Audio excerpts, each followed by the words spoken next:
Hello, welcome to the University of Manchester's virtual online open day. My name's Dr. Nick Overton and I'm an archaeologist here at the University of Manchester. And in this presentation today, I want to give you an idea about what archaeology is and what it's like as a subject. So you're probably looking at archaeology as a potential subject to take at university because you've got an interest in the past. That might be because you're already doing subjects a bit like history, and that's fantastic that you're interested in the past, but archaeology offers you a different way to think about the past, and it differs from history in two key ways. The first way it differs is the depth of time that we look at. Archaeology can go back millions of years into what we describe as prehistory, so those periods before people are writing anything down. The other big difference between archaeology and history is archaeology is all about material. So archaeology is understanding humans in the past by the materials they leave behind. That means that we get to have our hands on all of the things that made up people's lives, their homes, their everyday artifacts and objects, which makes it a really interesting and exciting subject. When you're doing archaeology, you get to ask some really big questions and think about some really big fundamental changes over this deep and wide range of time. So, for instance, we can start the story of people in the world or in Europe or in Britain with hunter-gatherer groups. Some of these groups are living for millions of years. So the story of Britain begins at around 1 million years BC, with species that come before Homo sapiens walking around Britain, making stone tools and leaving their sites of occupation, waiting for us to discover them. Then we can start thinking about other really interesting questions like, when did farming arrive? Farming is a massive part of our daily lives now, whether we are farmers ourselves or whether that we eat the domestic plants and animals that farmers produce. But what was life like before farming? When did farming come in and where did it come from? We can also think about things like the construction of huge monumental landscapes, which we see starting in prehistory. So in Britain, we see Neolithic landscapes. So like the landscape around Stonehenge, which is being built thousands and thousands of years ago. As we look at this deep passage of time, we can see the arrival of lots of new things, lots of technologies, things like pottery. When does pottery come in for the first time? We see the arrival of metalworking, of glassworking, and with it we see lots of different types of craft and skill and knowledge as well. So when we're looking at deep time, we're actually looking at the slow unveiling of all of these different practices and processes that made people what they were in the past. And with that, we see broader changes in things like religion, in society, in culture, and in identity. These are the really big, challenging questions that archaeology gets to ask, and it gets to answer them over potentially millions of years. Here at the University of Manchester, archaeology covers a wide range of different times and different places. So as I mentioned, we start in the Paleolithic, so that is deep time. So the story of Britain, as I said, starts at 1 million years BC. We think about our Paleolithic and our Mesolithic hunter-gatherer ancestors. So the Mesolithic is the last hunter-gatherer period in Britain before farmers come in. Then we see later European prehistory, and that is characterised by the emergence of farming, so domestic plants and domestic animals, but also the construction of large monumental landscapes, things like Stonehenge, burial mounds, huge Iron Age hill forts, or Bronze Age barrow cemeteries where people are burying their dead. This is all very, very exciting. We can also think at the University of Manchester about the Mediterranean in the Near East. So we see in the Near East especially the emergence of complex cities and state societies. And then of course that takes us into the classical world, so ancient Greece, ancient Rome.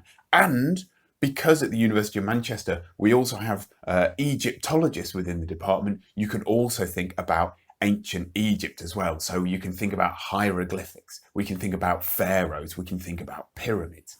And then once we get past the classical world at Manchester, you can also deal with these post-classical and medieval periods. So we can think about societies like the Vikings and the Anglo-Saxons, and post-Saxon medieval Britain and Europe as well. So we cover a whole range of periods.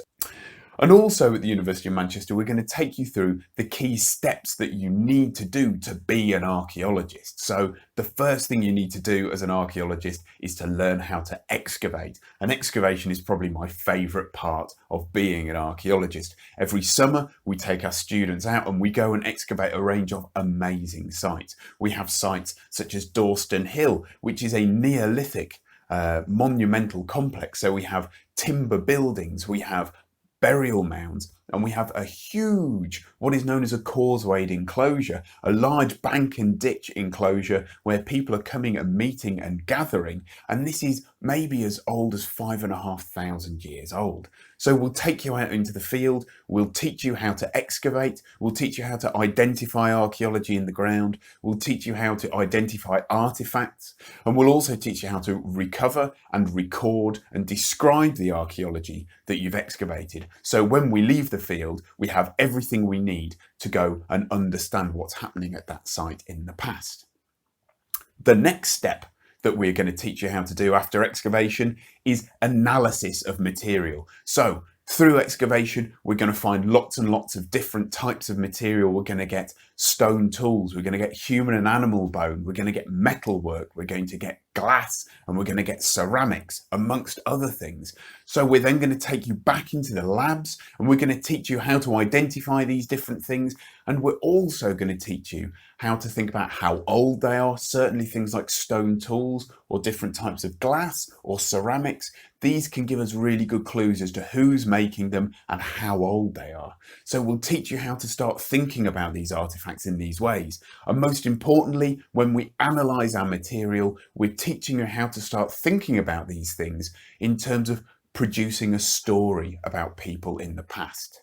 So we're going to teach you to identify, but we're also going to teach you to think about these things in terms of how they relate to people that were living hundreds or thousands of years ago.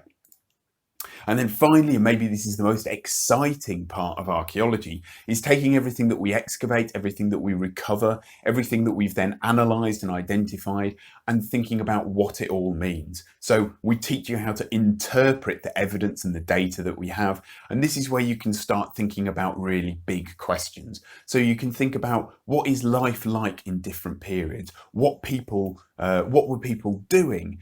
Can you think about the different important structures that shape people's lives? Things like religion, society and culture, ritual practices, or particular worldviews. We take the data and the evidence and we start to think about important themes that allow us to think about how people were living in the past. And this is where we get our great stories about what life was like in the past, built on the firm foundation of our archaeological evidence. And archaeology as a subject gives you an amazing range of skills. So it makes you curious about humanity. So we're going to get you thinking in a lot of new and interesting ways about people and what it is to be human, and maybe what it was to be human in the past. This is going to get you thinking about contemporary issues, things like movement, migration, emigration, things like environmental change, which we're seeing at the moment through global warming, contemporary social issues, things like identity and gender. All of these things are bound into thinking about people now, but also people in the past. And we're going to challenge you to think about these themes. Archaeology is also really good because it gets you to combine arts and science. So we're going to get you thinking about key big questions. You're going to be reading things like anthropology to think about how people behave now. We're going to be getting you to think about things like philosophy, getting you to think about big questions. But then we're also going to get you to deal with evidence and material and data, and you're going to combine those two together to produce a really rich understanding of the past.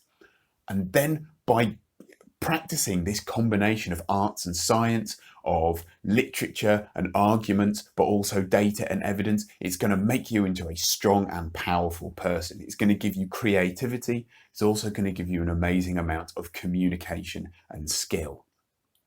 But don't just take my word for it.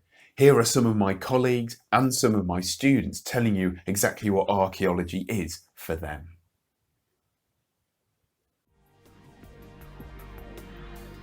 Archaeology is all about what makes us human.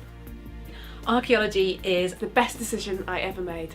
Archaeology is where we come from and who we are. Archaeology is getting the past stuck under your fingernails and in the tread of your boots. Archaeology is about the past and the present. Archaeology is Family of people. Archaeology is Welcoming. Archaeology It is about community. Archaeology is a voice to the people which history forgets. Archaeology is inspiring.